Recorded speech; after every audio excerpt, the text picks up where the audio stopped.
Hello दोस्तों, नमस्कार। कैसे हैं आप सभी? सब आनंद से ही होंगे, ऐसी मैं आशा करता हूं। आज के हमारे क्लास नंबर 1 के पार्ट ए में आप सभी का नहीं, पार्ट बी में आप सभी का स्वागत है। इस क्लास में हम रेशो के क्वेश्चन प्रश्नों के बारे में जानेंगे।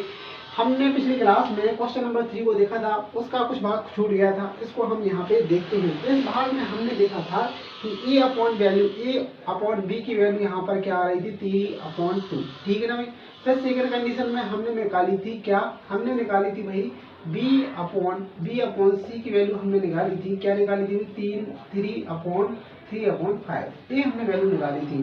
तो आपको यहाँ पर क्या करना था कि जब हम रेशो की बात करते हैं, तो यहाँ पर इस तरीके से कुछ लिखा जाता कि नहीं लिखा जाता? बिल्कुल, कुछ इस तरीके से लिखा जाता। ठीक है ना भाई। तो यहाँ पर आपको देखना था कि यहाँ पर ए का मान कितना है, 3 है, और बी का मान 2 है। यहाँ पर बी का मान 3 है और सी का मान 5 है। तो यहाँ पर जो बी क्या है भाई, कॉमन है। तो यहाँ पर बी का मान यहाँ पर कितना है, 2 है, यहाँ पर 3 है। तो ये यहाँ पर मान नहीं रखे जा सकते हैं। जैसे कि मैंने यहाँ पे रख दिया था, क्या रख दिया था कि सीधे मान पुट कर दिए थे। ऐसे नहीं करना था, हमने जिस तरीके से बेसिक से समझा था उसी तरीके से हमें इसे फॉलो करना था। ठीक है ना भाई। तो ए बी का मान कितना दिया है, 3/2। फिर इसके बाद में बी और सी का मान कितना दिया गया है, 3/5। कुछ इस तरीके से आपको सॉल्व करना था। ठीक है ना भाई। यहाँ पर रेशो के मान रख देंगे। 2 के राइट साइड में 2 आ जाएगा, 3 के लेफ्ट साइड में 3 आ जाएगा। कैसे आ गया? क्योंकि हम बगल वाली संख्या को वहां पर पुट कर देते हैं। बस कुछ भी करना था, सिंपली क्या करना है, मल्टीप्लाई। तीसरे का यहाँ पे 9 हो जाएगा, यहाँ पर 3 दूनी 6 हो जाएगा, और यहाँ पे कितना हो जाएगा, 5 दूना 10। कितना हो जाएगा भाई, 5 दूनी 10। ठीक है भाई, ओके।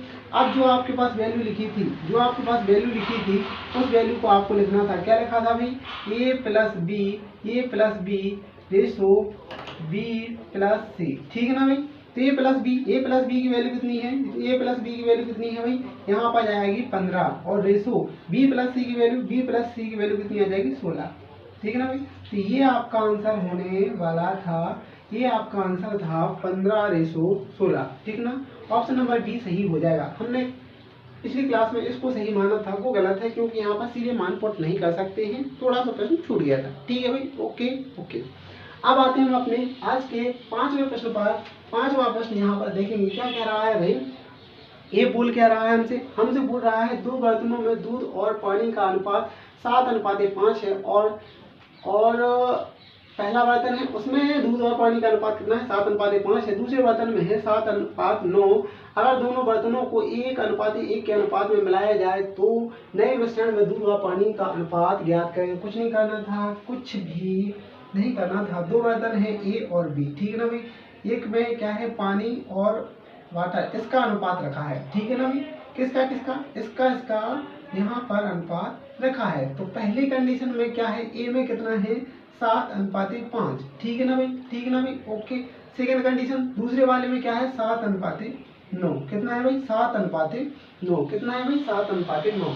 यहाँ पर टोटल यूनिट कितना हो रहा है, 7 5 12। यहाँ पर टोटल यूनिट कितना हो रहा है, यहाँ पर 7 और 9 16। ठीक है ना भाई। टोटल यूनिट हो रहा है यहाँ पर 16। तो यहाँ पर 2 कंडीशन हो गई, कितनी भाई, 12 और 16। दोनों का हम क्या लेंगे, इन दोनों का आप लेंगे क्या, एलसीएम। क्या लिखेंगे, एलसीएम। इन दोनों का एलसीएम लेंगे। यहाँ पर 12 चौक 48, 16 3 48। तो यहाँ पर 48 क्या आ जाएगा भाई, इसका एलसीएम कितना आ जाएगा भाई, 48 इसका एलसीएम आ जाएगा। ठीक है ना भाई।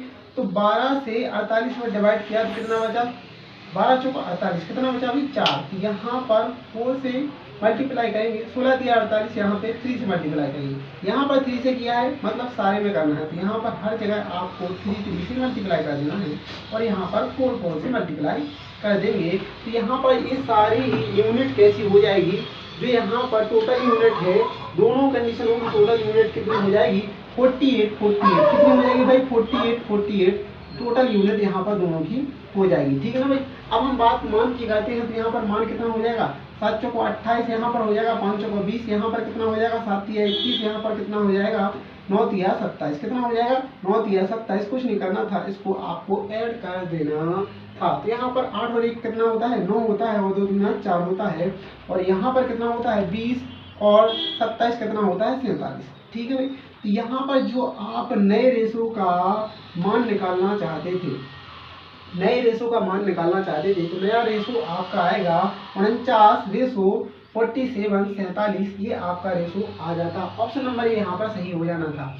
अब आपको लग रहा होगा, क्या लग रहा होगा कि यहाँ पर आपने 48 क्यों किया? 48 इसलिए किया है, 48 इसलिए किया है क्योंकि यहाँ पर वैल्यू दी गई थी 1/1। यहाँ पर 1:1 का रेशो दिया गया था। अगर हम 48 को 48 से कट करते हैं तो यहाँ पर 1/1 का रेशो आ जाएगा। क्या आ जाएगा भाई? 1/1 का रेशो आ जाएगा। ठीक है भाई, इसको आपको समझना था। ओके, इस तरीके से हमारा यहाँ पर ऑप्शन नंबर ए यहाँ पर सही हो जाएगा, 49:47 ये आपका आंसर था। ठीक है भाई, ओके। अब आते हैं अगले प्रश्न पर। प्रश्न नंबर 6 क्या कह रहा है?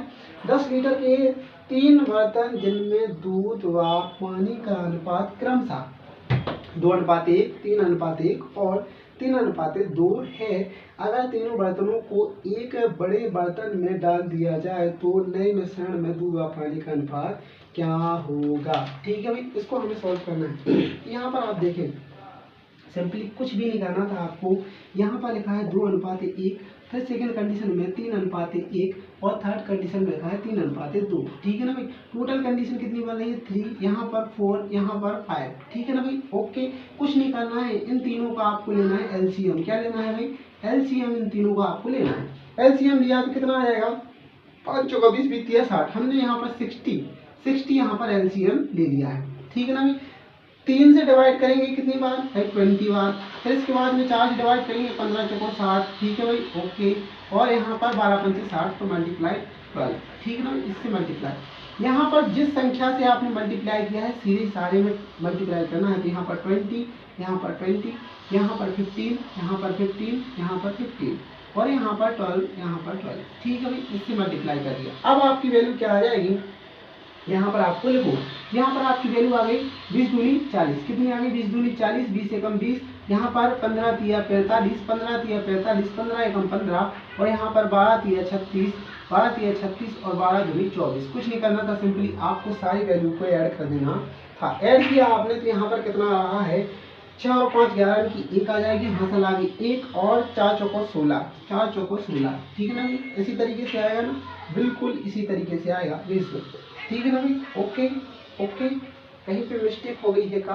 20 दूनी 40, 15 तिया 45, 12 दूनी 40, 12 तिया 36, 6 और 5 11 की 1, हासिल आ गई 1, 4 तिया 12, सॉरी यहाँ पर 4 तिया 12, यहाँ पर 12। अब इसको ऐड करेंगे तो 20 और यहाँ पर कितना? 5 4 9, 5 4 9, 5 4 9 और फिर सेकंड में क्या रहा है? 2 2 4 1 5, 2 2 4 1 5। ठीक है ना? 59 कितना आ रहा है? 59। तो ये आपका रेशो आ जाता। क्या आ जाता भाई? ये आपका रेशो आ जाता। ये आपका रेशो आ जाता भाई। क्या आ जाता भाई? ये आपका नया रेशो आ जाता जो हमसे पूछा गया था कि एक बड़े बर्तन में, यहाँ पर ऐसी वाली वैल्यू नहीं लिखी गई है, यहाँ ऐसी कोई वैल्यू नहीं लिखी गई है, तो सीधे ही ये आपका यहाँ पर रेशो आ जाएगा 1:1 रेशो 59। ऑप्शन नंबर बी यहाँ पे सही हो जाएगा। इसको यहाँ पर ऐसे समझना था। ठीक है ना भाई? ओके, सिंपली इसमें कुछ आगे नहीं लिखना है। ओके। अब आते हैं क्वेश्चन नंबर 7। क्या कह रहा है? 2 बर्तनों में ए व बी में दूध व पानी का अनुपात 4:5 और 5:1 है। अगर दोनों बर्तनों को 5:2 के अनुपात में मिला दिया जाए तो नए मिश्रण में दूध व पानी का अनुपात ज्ञात करें। देखो यहाँ पर आपको देखने को मिल रहा होगा, क्या बोला जा रहा है? 5:2 के अनुपात में मिला दिया जाए। तो यहाँ पर कैसे करना था? कुछ भी नहीं, आपको ज़्यादा दिमाग लगाने की आवश्यकता नहीं है। ठीक है ना? फर्स्ट कंडीशन में 4:5 है, सेकंड कंडीशन में 5:1 है। यहाँ पर देखेंगे तो यहाँ पर 9 यूनिट बन रहा है, यहाँ पर 6 यूनिट बन रहा है। दोनों का एलसीएम लिया आपने, यहाँ पर कितना आ जाएगा? 18 आपका क्या आ जाएगा? एलसीएम। ठीक है ना भाई? यहाँ पर कितना हो जाएगा? 9 दूनी 18, 9 दूनी 18, 6 तिया 18। ठीक है ना भाई? ओके। अब यहाँ पर आप देखेंगे कि बोला क्या जा रहा था कि 5:2 के अनुपात में उसको यहाँ पर बांटना है। किसके अनुपात में बांटना है? 5:2 के अनुपात में बांटना है। तो कुछ नहीं करना था, यहाँ पर 5 से मल्टीप्लाई करना था, यहाँ पर 2 से मल्टीप्लाई करना था। तो यहाँ पर 5 दूनी 10, 5 दूनी 10, यहाँ पर सीधे ही आप 10 से मल्टीप्लाई कर देंगे। यहाँ पर 10 से मल्टीप्लाई किया, यहाँ पर 6 से, यहाँ पर 6 से, यहाँ पर कितना आ गया? 40 आ गया, यहाँ पर 50 आ गया और फिर यहाँ पर आपका आ गया 6 पंचे 30 और यहाँ पर 6 एकम 6। सिंपली आपको कुछ नहीं करना था, ऐड कर दिया, यहाँ पर 70 आ गया, यहाँ पर कितना आ गया 56। ठीक है ना भाई।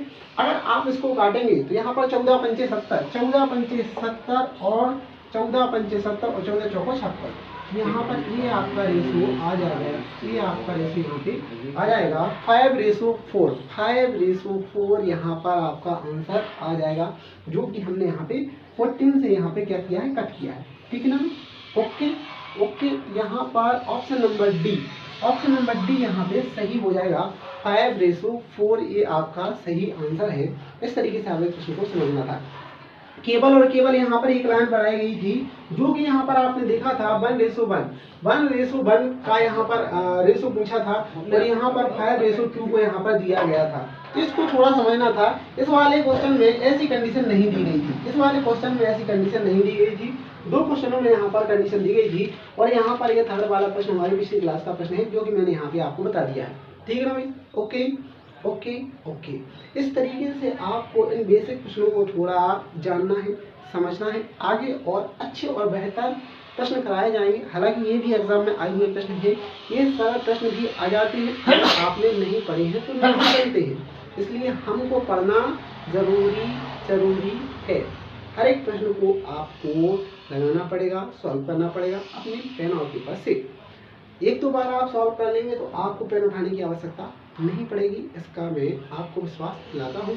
आपको केवल एक ही काम करना है, निरंतर बने रहना है और मेरे साथ जुड़े रहना है। आपको बहुत ही अच्छा महसूस होगा, इसका मैं दावा करता हूँ। ठीक है ना भाई। आज के लिए इतना ही। धन्यवाद। जय श्री राधे कृष्ण। फिर मिलते हैं अगली क्लास में नए प्रश्नों के साथ। धन्यवाद। जय श्री राधे कृष्ण।